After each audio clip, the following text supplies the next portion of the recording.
Hi. Hello, hello. Welcome. All right. I am glad to be here with you today, and I am so excited. As I was writing out some notes for what we're going to talk about today, the ideas were just coming super fast. My writing is so messy, so I hope I'm able to share it all with you. But this is some good stuff, you guys. This is something that we work on in Mom Life Made Simple. And this is really key, what we're going to talk about today, to simplifying your life, to getting to be able to focus on what matters. We're going to talk today about clutter, about the stuff in your house. And I think that it's really easy to overlook what a role it plays on us. There was a study done that showed that women, um, moms especially, felt weighed down. They were less happy. They were more stressed when their homes were more cluttered. And I think if you think about that, it's like a lot of studies where you're like, yeah, well, tell me something I don't know, right? Like when your house feels cluttered, you feel that stress. It's all the feelings of all the things that you have to do that are left undone. And the simplest, best way to solve that problem is to not go around rearranging and organizing and getting cute containers and putting things away differently. The solution is to actually declutter. I mentioned, if you've been watching my lives recently, I mentioned that I recently read Declutter Like a Mother. I have it right here from Ali Casaza. And she says clutter is a thief. And I really love that visual and that idea, because clutter is a thief. It steals your time. It steals your energy. Um, it steals your happiness. Really, that sounds dramatic, but it's true, because it keeps you from fully enjoying your day and fully enjoying your life. Instead, when you're with your kids, you're thinking, even with the tiniest fraction of your brain, you're thinking of that pile of junk over there that you need to go and take care of. And so that low grade stress is always playing a role on you. Um, and so it really does steal from you. Another thing that it steals, which is more obvious, is your money, because you are spending money to um, buy the stuff in the first place and then hold on to your stuff. Some people have storage units just filled with their stuff, right? And so this clutter becomes a real problem. Um, for me, I don't remember how many years it's been now since I really just decluttered and I always say I'm a minimalist. I know minimalism sometimes means like we only have one dish per person or whatever. And I'm not quite to that level, but I have simplified in a lot of ways. And so what that looks like for us is pretty much our family has enough dishes to do one load of dishes. And so it used to be, if I got behind on the dishes, they would just pile up in the sink and I would feel so overwhelmed because there were so many dishes, or the kid who has to do dishes that night gets really overwhelmed.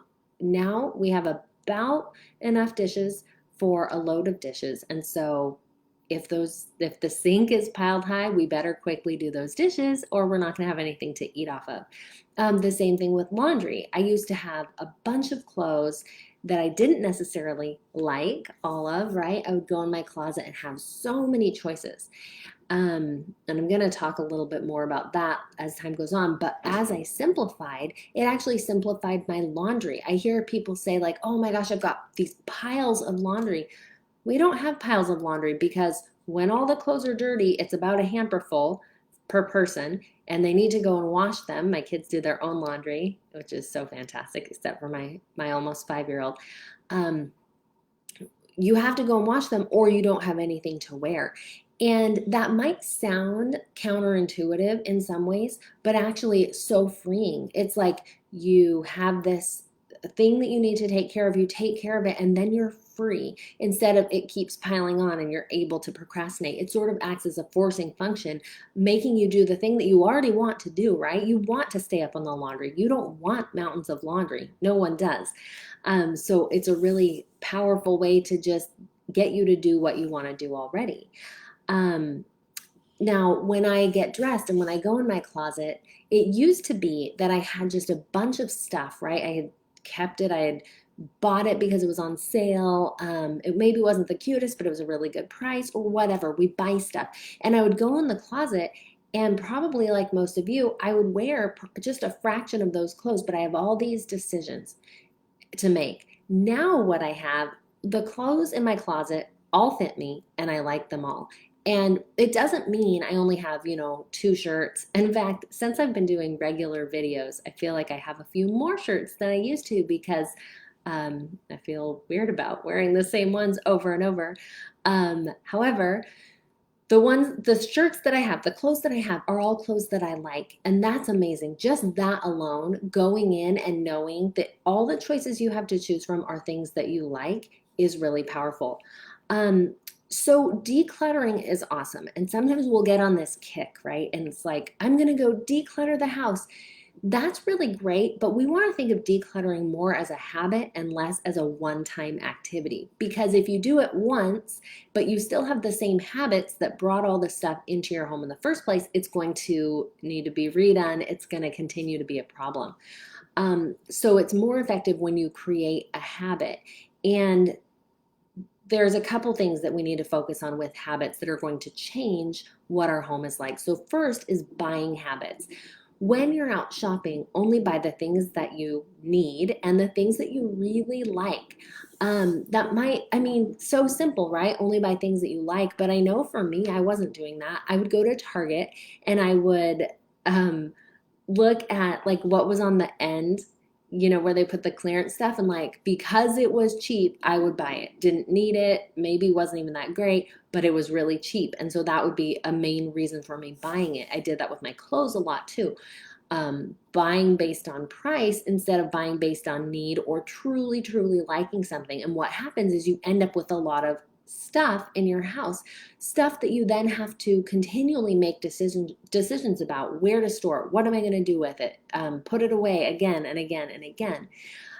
The other habit is cleaning habits. You need to change your cleaning habits to really have this simpler lifestyle. And so that means that instead of, when you're cleaning up the toys, instead of just putting them all in the toy bin, you're actually like, hey, this toy is broken. This goes in the trash. Or, I've noticed my kid isn't really playing with this toy. This is just a toy that got dumped out to play with another toy.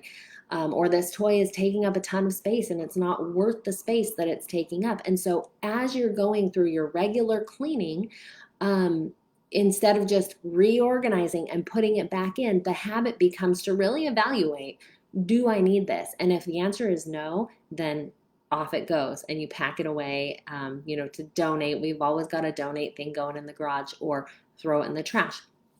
So how do you become a person who is good at decluttering? Um, I'm currently reading actually Atomic Habits by James Clear, and he talks about if you want to have a habit, it's best to start with identity. And so that question that I just asked really focuses on your identity. It's not what you do, it's who you are.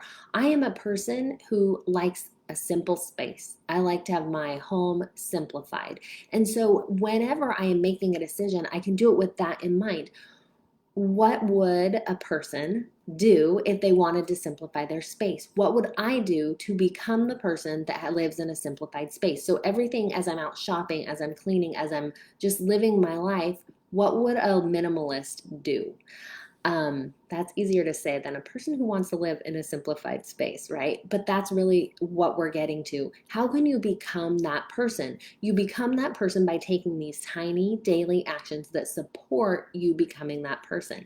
So yes, go and declutter, clean out your closets, clean out your bathroom, whatever. But also, as you're making these new decisions, ask, how can I maintain this lifestyle? What decisions does it change if I am a person who embraces less, who embraces minimalism, who embraces simplifying? I hope that's been helpful for you. It's been a game changer for me because what happens is when you have less stuff, you have less going on in your home and it becomes a much simpler thing to keep your house clean, to keep it tidy. You don't have to worry and put as much energy toward that. And it frees you up to focus on what really matters. And what really matters are your family, right? And your personal goals, the things that you want to do. Don't let the unimportant Don't let the important be at the mercy of what's truly unimportant, which is the clutter in your life. So I hope this has been helpful. Have a great day. I'll see you guys soon. Bye.